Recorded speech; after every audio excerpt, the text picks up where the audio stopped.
What do we see about Abraham? మనం అబ్రహామును గురించి ఏమని చూస్తా ఉన్నాం? God was increasing his faith. దేవుడు అతని విశ్వాసాన్ని వృద్ధి చెందిస్తా ఉన్నాడు. Always God was attending to his life of faith. దేవుడు అన్ని వేళలా అతని విశ్వాస జీవితాన్ని చూస్తూ అతన్ని ముందుకు తీసుకెళ్తూ ఉన్నాడు. He gave promise that his seed would inherit. దేవుడు అతనికి వాగ్దానం ఇస్తా ఉన్నాడు. తన సంతానం అనేది ఆ యొక్క స్వాస్థ్యం అంతటిని కూడా He will సంపాదించుకుంటుంది. become father of many nations. నీవు ఎంతో మందికి తండ్రిగా అవుతావు అనేటువంటి వాగ్దానాన్ని ఇస్తా ఉన్నాడు. God was helping him to believe it. యేసుక్రీస్తు ఆ యొక్క మాటలను అతను నమ్మడానికి సహాయం చేస్తా ఉన్నాడు. I will make your seed a blessing. నేను నీ యొక్క సంతానాన్ని ఆశీర్వాదకరంగా చేస్తాను. But there was no son. కానీ అతనికి కుమారుడు లేడు. There are no children to him, not even a one child.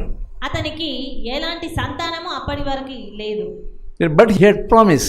కానీ అతనికి వాగ్దానం అనేది ఉంటుంది. But the devil came to him. సాతాను అతని యొద్దకు వస్తా ఉన్నాడు. He told within himself, I must help God. అతను తలంచొచ్చు, నేను దేవునికి సహాయం చేయాలి అని. God has given me promise. దేవుడు నాకు వాగ్దానం చేశాడు. What a deception.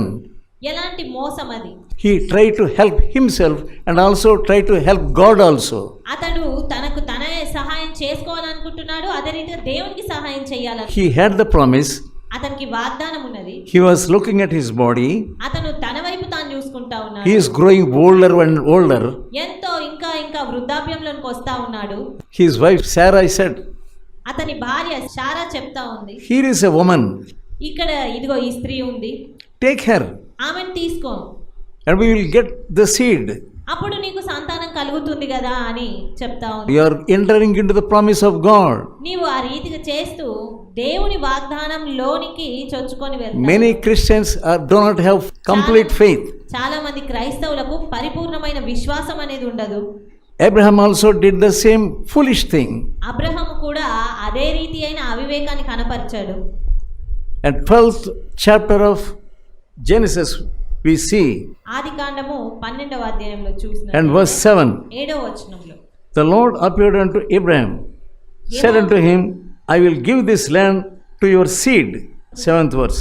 7వ వచనము, యెహోవా అబ్రాహామునకు ప్రత్యక్షమయ్యి నీ సంతానమునకు ఈ దేశం ఇచ్చేదనని చెప్పగా, He built an altar there unto the Lord. అతడు తనకు ప్రత్యక్షమైన యెహోవాకు ఒక బలిపీఠమును కట్టెను. He waited 10 years. అతడు ఆ రీతిగా 10 సంవత్సరాలు వేచి ఉన్నాడు. Nothing was happening. కానీ ఏదీ జరగడం లేదు. So Abraham tried the other way. కాబట్టి అబ్రహాము మరొక విధానాన్ని ఏర్పరచుకుంటున్నాడు. He thought the promise was being fulfilled by doing this foolish thing. ఆ రీతిగా చేయడాన్ని బట్టి వాగ్దానం అనేది నెరవేరుతుంది అని అవివేకంగా తలంచాడు. He was thinking, my seed will become great blessing. నా సంతానము గొప్పగా అవుతుంది అని తలంచడానికి బదులుగా, That is not the Spirit's work.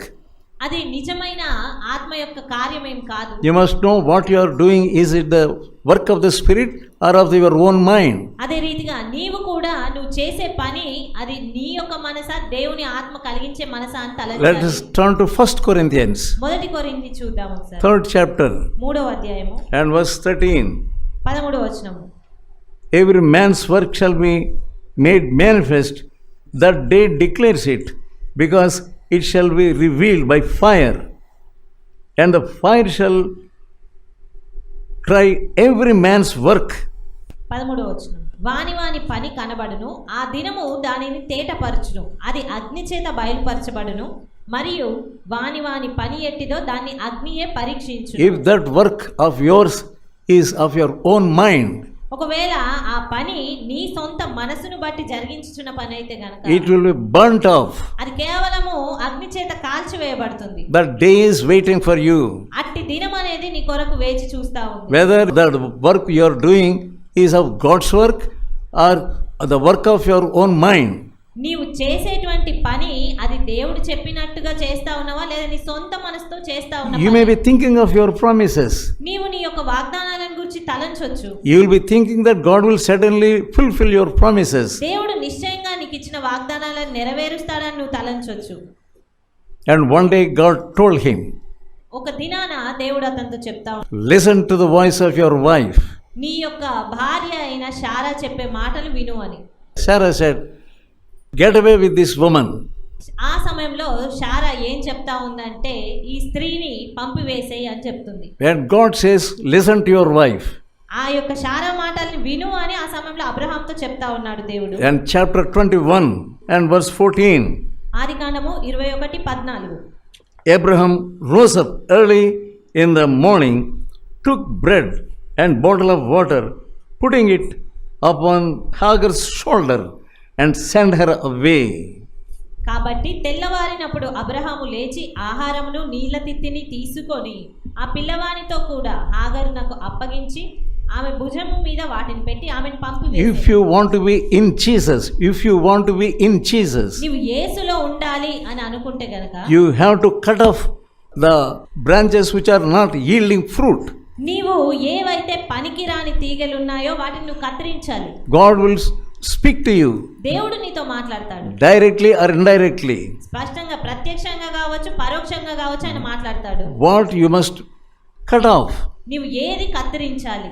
Here the relationship with Hagar was unnecessary to Abraham. ఇక్కడ చూస్తే హాగరుతో ఉన్న సంబంధం అనేది అనవసరము. But Abraham was thinking of the promise. కానీ అబ్రహాము ఆ వాగ్దానం గురించి తలస్తూ ఉన్నాడు. He was fully satisfied that God is fulfilling the promise. అతడు దేవుడు నిజంగానే ఈ వాగ్దానాన్ని నెరవేర్చాడు అని సంతృప్తితోనే ఉన్నాడు. But what did God say? కానీ దేవుడు ఏం చెప్తా ఉన్నాడు? Get her away. ఆమెను పంపివేయి హాగరును. Send her away. ఆ హాగరును పంపివేసేయి అని. He had to send her away. దాన్ని బట్టి అతను పంపించేయాల్సి వచ్చింది. There is something in your life which is not of God. నీ జీవితంలో ఏదో ఒక విషయం ఉంది, అది దేవునికి సంబంధించింది కాదు. You are simply thinking that God is fulfilling those promises. కానీ నువ్వేమనుకుంటున్నావు అంటే అది దేవుడే చేస్తున్నాడు, దాన్ని నెరవేరుస్తున్నాడు. A day will come. కానీ ఒక దినం వస్తుంది, That work will be burnt off. ఆ పని అనేది కాల్చివేయబడుతుంది.